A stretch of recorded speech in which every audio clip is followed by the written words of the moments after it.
출애굽기 3장 13절에서 22절 말씀.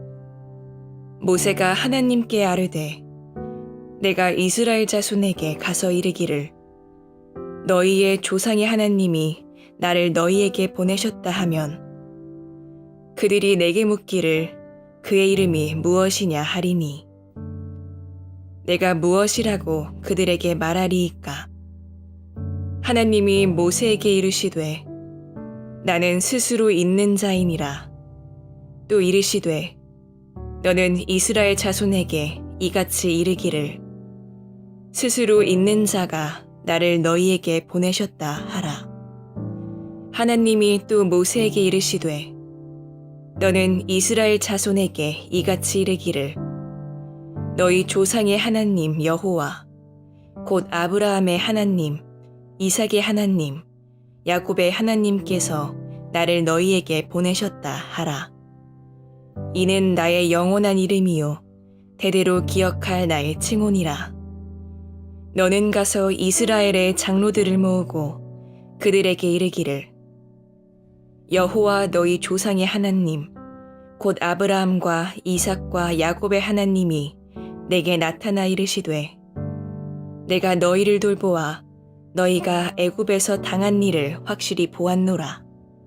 내가 말하였거니와 내가 너희를 애굽의 고난 중에서 인도하여 내어 젖과 꿀이 흐르는 땅 곧 가나안 족속, 헷 족속, 아모리 족속, 브리스 족속, 히위 족속, 여부스 족속의 땅으로 올라가게 하리라 하셨다 하면 그들이 내 말을 들으리니 너는 그들의 장로들과 함께 애굽 왕에게 이르기를 히브리 사람의 하나님 여호와께서 우리에게 임하셨은즉 우리가 우리 하나님 여호와께 제사를 드리려 하오니 사흘길쯤 광야로 가도록 허락하소서 하라. 내가 아노니 강한 손으로 치기 전에는 애굽 왕이 너희가 가도록 허락하지 아니하다가 내가 내 손을 들어 애굽 중에 여러 가지 이적으로 그 나라를 친 후에야 그가 너희를 보내리라. 내가 애굽 사람으로 이 백성에게 은혜를 입히게 할지라. 너희가 나갈 때에 빈손으로 가지 아니하리니 여인들은 모두 그 이웃 사람과 및 자기 집에 거류하는 여인에게 은폐물과 금폐물과 의복을 구하여 너희의 자녀를 꾸미라. 너희는 애굽 사람들의 물품을 취하리라. 샬롬. 오늘도 하나님의 말씀으로 하루를 시작하시는 여러분들에게 하나님의 은혜와 평강이 충만하게 넘치시기를 간절히 축복합니다. 2025년 5월 23일 금요일 출애굽기 3장 13절에서 22절 말씀을 가지고 두려움에서 순종으로 라는 제목을 함께 말씀 나누도록 하겠습니다. 혹시 사람은 다 실패한 경험이 있죠, 그죠? 실패는 성공의 어머니다라는 말이 있지만 실제로 실패는 참 고통스럽고 상처입니다. 특히 실패가 클수록 그 실패가 오래될수록 우리는 두려움에 사로잡혀서 다시는 그 자리로 돌아오고 싶지가 않죠. 이 트라우마가 남아있기 때문에 그렇습니다. 하나님은 모세를 약 80세에 부르셨다고 얘기했어요. 그때 당시에 80세도 한창 일할 나이가 아니라 인생을 정리하고 조용히 살고 싶은 나이였습니다. 모세가 하나님의 부르심 앞에 부정적으로 반응했던 이유는 단지 나이 때문이 아니었습니다. 하나님을 보내시려는 자리가 모세에게 있어서 실패의 자리, 패배의 기억이 있는 곳이기 때문에 다시 돌아오고 싶지 않죠. 사실 모세도 자기 민족을 향한 마음은 있었습니다. 그러나 그 마음이 앞서서 그는 젊은 시절에 큰 실수를 한 것을 우리가 잘 알고 있었죠. 모세는 권력의 정점에 있었고 힘이 있고 두려운 것이 없었는데 그런 모세가 히브리 사람을 위해서 애굽 사람을 쳐 죽이게 되죠. 그 일로 모세는 애굽에서 도망쳐야 됐고 민족에게서도 외면당했습니다. 왕은 그를 죽이려 했고 그는 광야로 도망쳤죠. 그렇게 40년을 양치기로 어찌 보면 이 도피처로 삼아서 이 광야에서 살고 있는데 애써 과거를 잊고 조용히 묻혀 살던 그에게 하나님이 다시 그 자리로 초청하시는 거죠.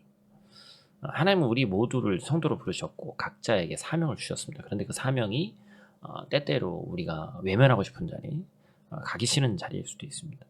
무너졌던 가정을 회복하는 자리로 우리를 부르시는 것이죠. 깨진 관계를 다시 화평케 하기 위한 자리로 우리를 부르십니다. 전쟁터와 같은 생업의 현장으로 우리를 부르시는 거예요. 오해와 비난이 가득한 공동체로 우리를 부르시는 것입니다. 하나님은 때때로 그런 자리로 우리를 부르십니다. 그럴 때 우리는 어떻게 반응해야 하는가? 당연히 부정적인 반응이 먼저 나올 수밖에 없죠. 그래서 오늘 말씀에서 주목해 볼 사실은 모세 또한 부정적인 반응을 하나님께 보였는데 그 하나님의 답변입니다. 하나님 모세를 설득하시고 또한 질문하시고 자신을 의심하는 모세를 다그치거나 밀어붙이지 않으시고 오히려 그 마음을 이해하고 인내하시고 설득하셨다는 것이죠. 그래서 오늘 귀한 말씀을 가지고 우리를 향한 하나님의 설득에 귀 기울이는 은혜가 있기를 간절히 소원합니다. 오늘 본 말씀 통해서 우리가 첫 번째로 기억해야 될 것은 하나님은 하나님의 이름으로 설득하신다라는 것입니다. 지난 주일에도 우리가 이 이름에 관한 말씀을 함께 나눴습니다만 하나님은 이름이 없으신데 그럼에도 불구하고 우리에게 가르쳐 주신 말씀이 있죠. 만약에 이 너희 조상의 하나님이 나를 너희에게 보내셨다 하면 그들이 묻는데 이름이 뭐냐, 어떤 신인지를 얘기해야 될 거 아니에요, 그죠? 그렇기 때문에 이 질문 속에 사실 두려움의 본질이 들어있죠. 마음속 깊이 실패의 기억이 있으니까. 그럴 때 이 하나님의 이름을 어떤 하나님으로 얘기해야 됩니까? 그러자 본문 14절 말씀에 이렇게 얘기하죠. 같이 있습니다. 하나님이 모세에게 이르시되 나는 스스로 있는 자이니라. 또 이르시되 너는 이스라엘 자손에게 이같이 이르기를 스스로 있는 자가 나를 너희에게 보내셨다 하라. 아멘. 나는 스스로 있는 자다. 이게 최초로 하나님께서 스스로 밝히신 이름이에요. 누구에게 의존하지 않는 존재하는 처음과 끝이시고 스스로 충만하신 존재시고 창조주이시고 조물주이시고 그죠? 너희 가운데 지금도 살아서 역사하는 하나님이다. 이 하나님은 두려움에 똘똘 뭉쳐있는 모세에게 너 자신을 증명해보라 하고 하지 않으셨습니다. 오히려 내가 누구인지를 기억하라는 거예요. 사명을 감당할 때 내 자격을 증명해야 된다는 두려움을 갖고 있지 않습니까? 두려움은 내 능력에 집중할 때 생기는데 반면에 하나님의 이름을 붙들 때는 평안이 생기는 거예요. 하나님의 위대하심과 권능, 영광의 시선을 고정할 때 두려움이 물러가는 줄 믿습니다. 모든 성도가 하나님의 이름으로 담대하게 두려움을 뛰어넘기를 축복합니다. 두 번째로 우리가 기억할 것은 하나님은 언약의 회복으로 설득하신다라는 것입니다. 하나님이 이제 모세에게 구체적인 행동을 명령하시는 거예요. 16절 말씀 제가 읽어드리겠습니다. 너는 가서 이스라엘의 장로들을 모으고 그들에게 이르기를 여호와 너희 조상의 하나님 곧 아브라함과 이삭과 야곱의 하나님이 내게 나타나 이르시되 내가 너희를 돌보아 너희가 애굽에서 당한 일을 확실히 보았노라. 하나님께서 먼저 이스라엘의 장로들에게 가라고 얘기하십니다. 그리고 그들에게 전할 메시지를 정확히 알려주시는 거예요. 그 메시지의 핵심은 뭡니까? 언약의 하나님께서 너희를 기억하고 계신다. 아브라함과 이삭 그리고 야곱에게 주셨던 약속을 하나님께서 여전히 붙들고 계시다는 선언이죠. 그리고 이제 그 언약을 실제로 이루실 때가 되었다는 것입니다. 모세 입장에서는 장로들을 찾아간다는 것이 결코 쉽지 않았을 겁니다. 과거의 자신을 외면하고 받아주지 않았던 그들이었죠. 시간이 40년이나 흘렀지만 배신의 두려움이 그의 마음속에 가득 찼을 거예요. 그런데 18절 상반절에는 하나님이 이렇게 말씀하시는 겁니다. 그들이 내 말을 들을 것이다. 왜 들을 수밖에 없습니까? 이것은 모세가 전할 말이 아니라 하나님의 언약에서 나오는 하나님의 권위에서 나오는 말씀이기 때문에 그런 것이죠. 하나님께서는 언약을 다시 말씀해 주시고 모세에게 확신을 주시는데 하나님의 언약은 우리의 두려움보다 크고 우리의 과거보다 강력하다라는 것이죠. 그 언약을 신실하게 이루시는 그 하나님을 오늘도 신뢰하기를 축복합니다. 마지막 세 번째로 우리가 기억해야 될 것은 하나님은 구체적인 계획으로 설득하신다라는 것입니다. 단지 가라라고 명령만 하신 것이 아니라 큰 그림을 보여주시는 거예요. 19절 말씀.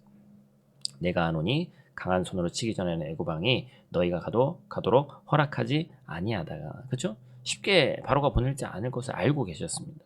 그런데 20절 말씀에서 이렇게 얘기하시는 거예요. 내가 내 손을 들어 애굽 중에 여러 가지 이적으로 그 나라를 친 후에야 그가 너희를 보내리라. 그러니까 우리는 이 말씀의 결과를 이미 다 알고 있죠. 하나님께서 10가지 재앙으로 애굽을 심판하셨고 결국에 바로는 끝끝내 이 두 손 들고 이스라엘 백성을 내보내게 되죠. 그런데 더 놀라운 약속이 뭐예요?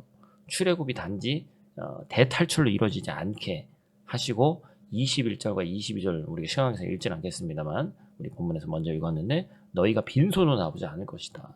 은과 금과 의복을 가지고 나올 것이다. 하나님께서 그냥 탈출만 하게 만드시는 것이 아니라 그 울부짖음과 고통에 대한 철저한 보상까지 주시겠다고 얘기한 겁니다.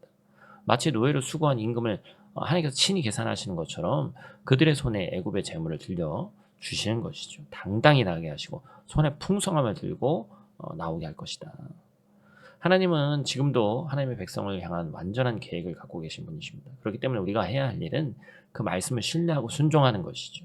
모든 성도가 오늘도 하나님의 계획을 확실히 믿고 한 걸음 더 정진해 나가기를 소망합니다. 하나님은 모세를 부르실 때 단지 명령만 하신 것이 아니에요. 그를 끝까지 설득하셨고 나는 스스로 있는 자다라고 당신의 이름을 계시하시고 설득하셨습니다. 너희 조상의 하나님이 너희를 기억하신다며 언약을 상기시키시며 설득하셨어요. 그리고 마침내 앞으로 이루어질 일까지 구체적으로 보여주면서 모세를 순종의 자리를 이끄셨습니다. 물론 그 이후에도 또 모세는 몇 차례 망설이고 또 질문합니다. 그런데 결국 그는 두려움을 넘어서 하나님께 순종하게 되죠. 이건 단지 모세의 이야기가 아닙니다. 이 아침 말씀 앞에 선 여러분의 이야기이기도 합니다. 지금이 바로 두려움을 내려놓고 하나님의 약속을 붙들어야 될 시간입니다. 여러분이 그 순종의 자리에서 하나님의 놀라운 역사를 경험하시기를 주님의 이름으로 축복합니다. 우리 다 같이 있는 자리에서 함께 기도하고 마치도록 하겠습니다. 사랑하는 풍성하신 아버지 하나님, 이 아침 저희를 또한 말씀 앞에 다시 불러주시니 감사를 드립니다. 모세가 80이나 되었던 그 노년의 나이에 하나님께서 그를 부르셨고 하나님께서 그에게 나는 스스로 있는 자라고 소개하셨고 앞으로 이루실 원대한 계획을 보여주셨던 그 은혜를 오늘 이 아침 우리도 붙들기를 원합니다. 하나님, 저희는 여전히 부족하고 또 주저합니다. 그러나 우리 자격이 아니라 하나님의 이름으로 하나님의 언약으로 하나님의 계획 안에서 오늘 하루도 담대히 걷게 하여 주시옵소서. 두려움을 넘어서게 하시고 회피하고 싶었던 자리로 다시 나아가서 하나님의 원대한 꿈을 이뤄드리는 귀한 부르심에 응답하는 오늘 하루 될 수 있도록 하나님 도와 주시옵소서. 예수님 귀하신 이름으로 기도드립니다. 아멘.